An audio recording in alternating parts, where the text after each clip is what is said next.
एकेडमिशिया में जो खबरें दबे छुपे चर्चा में रहा करती थीं, इंडियन एक्सप्रेस अखबार ने उसका पर्दाफाश किया है।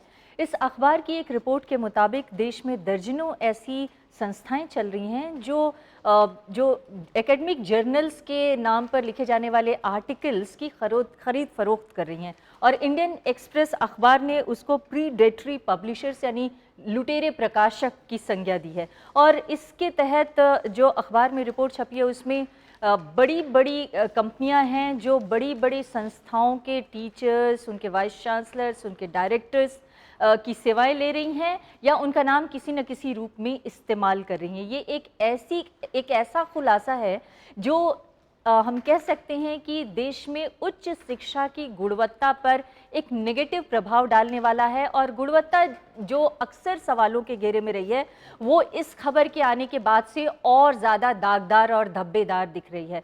सत्येंद्र रंजन, क्या आपको लगता है एक तरफ जिस समय देश में यूनिवर्सिटी ऑफ एमिनेंस की चर्चाएं बड़ी ज़ोर शोर से चल रही हैं, उस समय में इस तरह का जो पर्दाफाश हुआ है वो हमारे देश की उच्च शिक्षा की गुणवत्ता पर एक और धब्बा साबित होंगी? ये अभी पर्दाफाश हुआ है, लेकिन इसके साथ ही ये जाहिर है कि ये लगातार ये ऐसी चीज़ें चल रही हैं जिसमें ऐसी संस्थाएं जिनका कोई क्रेडेंशियल नहीं है वो जर्नल निकालती हैं और उनकी भी हालत ये है कि एक एक संस्था जो है, जैसे ये एक ओमिक्स नाम की संस्था है जो 785 जर्नल निकालती हैं। अब ये इससे पता चल सकता है कि वहाँ कितने 785 जर्नल। एकेडमिक जगत में एक बात कहा जाता है पीयर रिव्यू जर्नल, कि अगर आप कुछ निकालते हैं तो आप ही के दर्जे के लोग उसको रिव्यू करते हैं तब उसकी साख मानी जाती है। कोई भी संस्था दुनिया में ऐसी नहीं हो सकती है जो 785 पीयर रिव्यू जर्नल निकाल सके।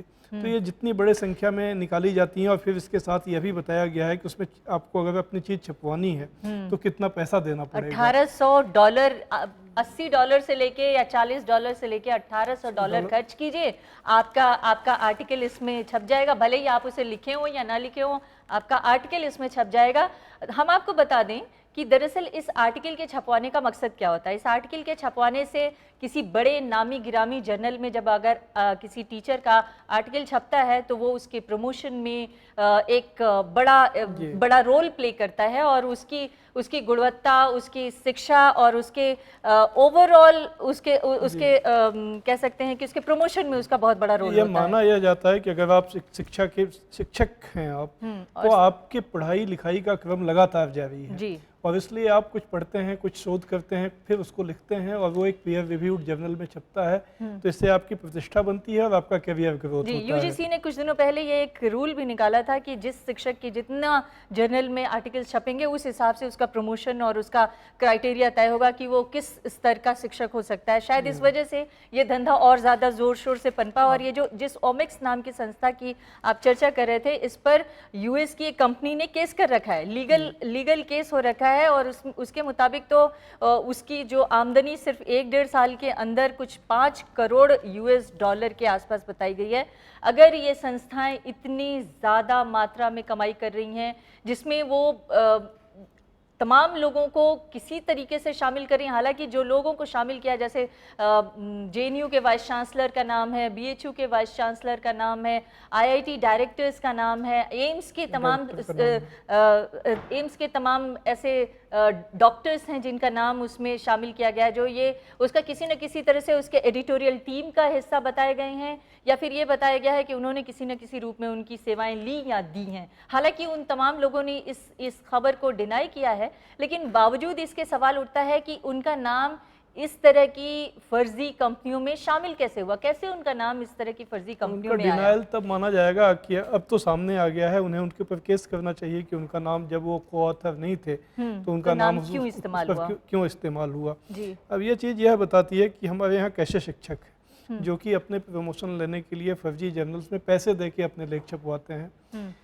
कुछ समय पहले एक और हिंदुस्तान टाइम्स अखबार में ऐसी खबर छपी थी कि दिल्ली में ये धंधा चल रहा है जेएनयू के आसपास और दिल्ली यूनिवर्सिटी के आसपास के इलाकों में, जहां आप 30,000 रुपये दे के पीएचडी का थीसिस लिखवा सकते हैं। तो पीएचडी की थीसिस लिखने से के बाद आप टीचर बनने के लिए योग्य हो जाते हैं। टीचर बनने के बाद अपने आर्टिकल आप किसी प्राइवेट कंपनी या किसी इस तरह की फर्जी संस्था में छपवा लें जी, संस्था में छपवा लें तो फिर आप असिस्टेंट प्रोफेसर से प्रोफेसर और इस तरह आप आगे बढ़ते जाएंगे। लेकिन वो आखिर सवाल यही है कि वो बच्चों को क्या पढ़ाएंगे। जी, देश की शिक्षा का क्या हाल करेंगे जब वो खुद ही इतने अशिक्षित रहेंगे, जहाँ पर पैसे देके उन्होंने शिक्षा खरीद ली है।